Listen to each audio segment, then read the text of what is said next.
የእግዚአብሔር ሰላም ይብዛላችሁ ወገኖቼ፣ ደህና ናችሁ ወይ? እንዴት ናችሁ? እስቲ ከእግዚአብሔር ቃል አንድ ስፍራን አንብቤ እወጣለሁ። የእግዚአብሔር ስም ብሩክ ይሁን። ከመጽሐፈ ነገሥት ምዕራፍ 20 ምዕራፍ 8 ቁጥር 4 ጀምሮ ያለውን እስከ 6 ያለውን አነባለሁ። እስቲ እንጸልይ። ጌታ እግዚአብሔር ሆይ እናመሰግንሃለን፣ ስምህንም ባርኳለን። ጌታ እግዚአብሔር አንተ ትልቅ ነህ፣ አንተ ገናና ነህ፣ እናመሰግንሃለን።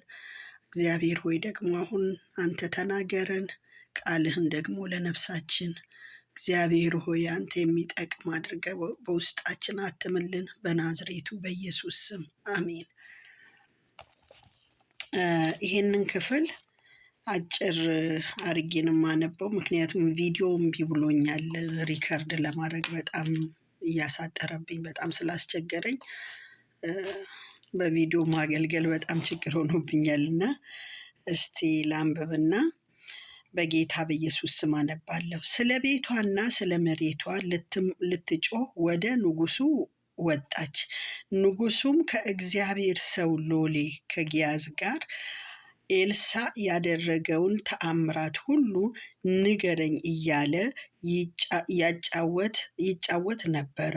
እርሱም የሞተውን እንደ አስነሳ ለንጉሱ ሲናገር፣ እነሆ ልጇን ያስነሳላት ሴት ስለ ቤቷና ስለ መሬቷ ወደ ንጉሱ ጮኸች። ጊያዝም ጌታዬ ንጉሱ ሆይ ሴቲቱ ይህች ናት፣ ኤልሳም ያስነሳው ልጇ ይህ ነው አለ። ንጉሱም ሴቲቱን ጠየቀ፣ ነገረችውም።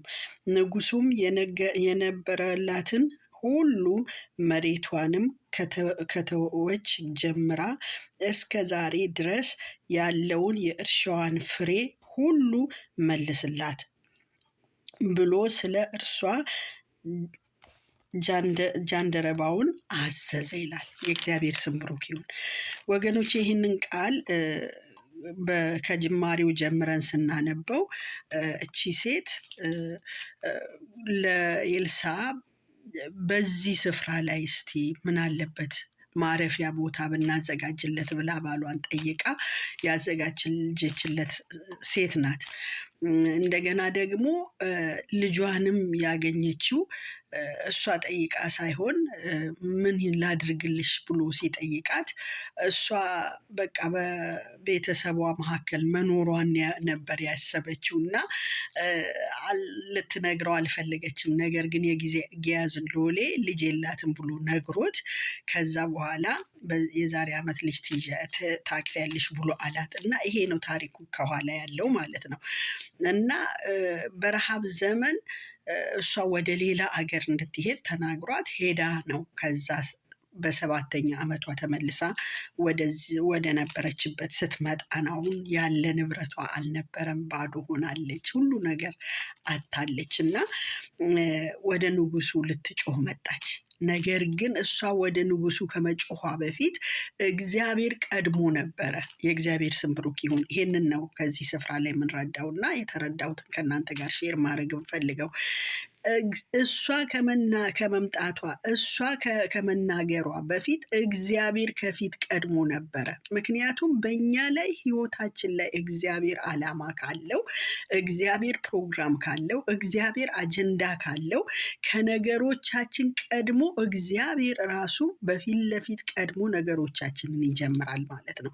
በጣም የሚደንቅ ነገር ነው። ንጉሱ ጊዜ ሰጥቶ ከሎሌው ጋር መነጋገር መቻል ራሱ ከእግዚአብሔር ዘንድ ካልሆነ በስተቀር በሰውኛ ስናስበው የማይሆን ነገር ነው። ግን እግዚአብሔር ለዚህ ሴት አጀንዳ ስለነበረው ሎሌውን አስገብቶት እስቲ ኤልሳ ያደረገውን ነገር አጫውተኝ ንገረኝ ብሎ ሲጠይቀው እናያለን። እግዚአብሔር በእናንተ ጉዳይ ላይ እናንተም በቃ በምትጨነቁበት ነገር ላይ በእናንተ ላይ ዓላማ ያለው አምላክ ከፊት ለፊት ቀድሞ የእናንተን ጉዳይ ይሰራል። በሰው ልብ ውስጥ ያሳድራል። በሰው ልብ ውስጥ በሰው ሀሳብ ውስጥ ያስጨንቃል። እግዚአብሔር ራሱ በጣም የሚደንቅ ነገር ነው የሆነላት ለዚህ ሴት። ልክ እሱ እየነገረ እያለ የሞተ ሰው እኮ አስነሳ፣ አንዲት ሴት ልጇ ሞቶ ነበረ ከሞት አስነሳላት ብሎ እሱ እየተናገረ እያለ እሷ ከኋላ መታ ደግሞ ስትጮህ እናያለን። የሚደንቅ ነገር ነው። ልክ ፕሮግራም የተደረገ ነው የሚመስለው። ነገር ግን የእግዚአብሔር አጀንዳ ስለነበረ ነው። የእግዚአብሔር ፕሮግራም ስለነበረ እግዚአብሔር በወቅቱ የዚች ሴት ጉዳይ ማንቀሳቀስ ስለፈለገ ነው። ልክ መርዶኪዎስን እንቅልፍ እንደነሳው ማለት ነው።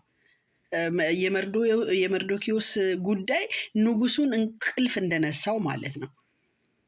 የመርዶኪዎስን ነገር ለመስራት እግዚአብሔር ንጉሱን ነው እንቅልፍ የነሳው፣ እረፍት ነሳው፣ ወደ ፋይሉ እንዲሄድ አደረገው፣ መራው። እግዚአብሔር በቃ ወዴት ምን ማድረግ እንዳለበት። ወገኖቼ የኛ ነገር በቃ አሁን አክትሟል፣ እንደው ምንም ነገር የለም፣ ምንድን ነው የምናደርገው በምንልበት ሰዓት እግዚአብሔር ሃሌሉያ፣ እግዚአብሔር ከፊት ቀድሞ እግዚአብሔር ፋይላችሁን ያገላብጣል። እግዚአብሔር የተረሳ ነገራችሁን ያነሳል። እግዚአብሔር በሰው የማይቻል ነገራችሁ ላይ ጣልቃ ገብቶ ነገሩን ራሱ ያከናውናል።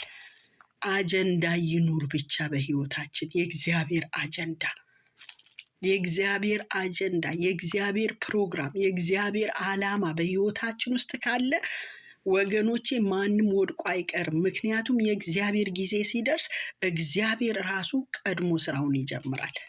እኛ መጀመር አያስፈልገንም፣ እግዚአብሔር ራሱ ይጀምራል። ምክንያቱም አጀንዳው የእሱ ስለሆነ ማለት ነው። አንዳንድ ጊዜ በራሳችን ጥረት ልናደርግ የምንሞክረው፣ ልንሰራ የምናቅደው፣ ልናደርግ የምንጨረጨረው እጅግ በጣም ብዙ ነገር አለ። የእግዚአብሔር አጀንዳ ካለብን እግዚአብሔርና እግዚአብሔር ብቻ ነው የኛን ነገር መስራት የሚችለው። የኛ እውቀት፣ የኛ ጥበብ፣ የኛ ማስተዋል ምንም ነገር ሊያመጣ አይችልም። እኔ ይህንን ተረድቻለሁ በህይወቴ። ስለዛ ነው እናንተን እምላችሁ። ምክንያቱም የገባንን ነው ለሰው የምንነግረው። የእግዚአብሔር አጀንዳ በቃ የእግዚአብሔር አጀንዳ ያለበት ሰው በእግዚአብሔር ፊት መቆምና እግዚአብሔርን መጠየቅ ብቻ ነው የሚያስፈልገው። የራስ ሙከራ ምንም ነገር አይሰራም። እግዚአብሔር መልካም አምላክ ነው። እግዚአብሔር የዚች ሴት ጉዳይ እሷ በሌለችበት ንጉሱን ልቡን አንስቶ በጣም የሚደንቅ ማለት ነው። ልክ ዘሴም እንደ መርዶኪዎስ ታሪክ ማለት ነው።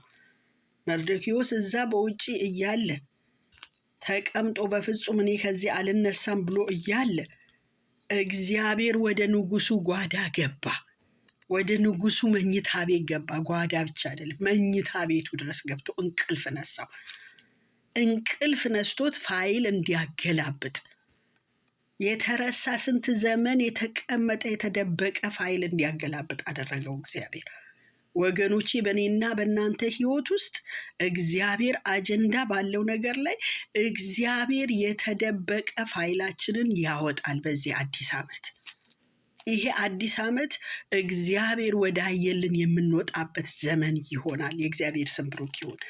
ምክንያቱም እግዚአብሔር ይችላል። በቃ ለእግዚአብሔር ብቻ እንስጠው። ይቺ ሴት ወደ ንጉሱ ቀረበችና ጮኸች። አሁን መጮህ በሚገባት ሰዓት ማለት ነው። ከዛ ንጉሱ ምን አለ? ሎሌው ምን አለ? ይቺውትና እኮ ያቺ ሴት ልጇን ከሞት ያስነሳላት፣ ልጁም ይኸውና። የሚደንቅ ነው።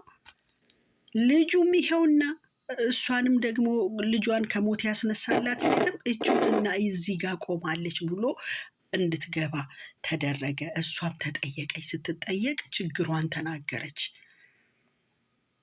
አንዳንድ ችግሮቻችን ወቅት ይጠብቃሉ ለመናገር። እንድንናገር ጊዜ ይጠብቃል፣ ሁኔታ ይጠብቃል። እግዚአብሔር ነገሩን እስኪጀምር ይጠብቃል። እግዚአብሔር ነገሩን ሲጀምር ነው እኛ መናገር የምንችለው። ዝም ልንል ያስፈልጋል። እግዚአብሔር ጊዜው ደርሶ እግዚአብሔር ስራውን ማገላበጥ ነገሩ ሲጀምር ማለት ነው።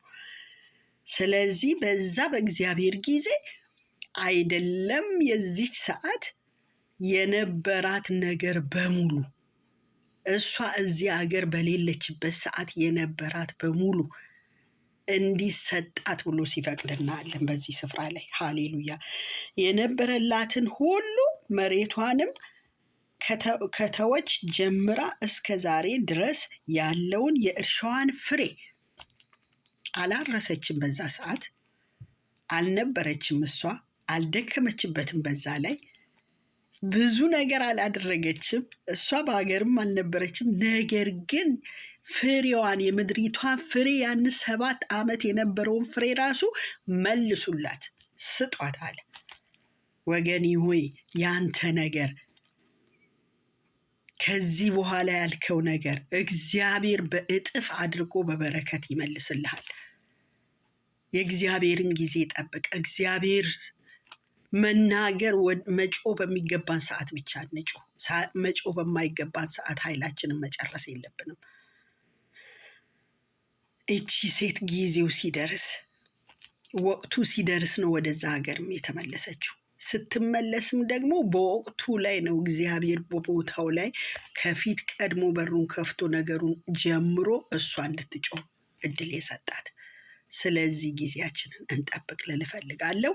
እግዚአብሔር በረከት አለው። ይህ አዲስ ዓመት አዲስ በረከት፣ አዲስ ነዶ የምንሰበስብበት እጅግ የሚያስገርምና እጅ በአፍ ላይ የሚያስጭን የእግዚአብሔር በረከት በእኔና በእናንተ ሕይወት ላይ ይሆናል።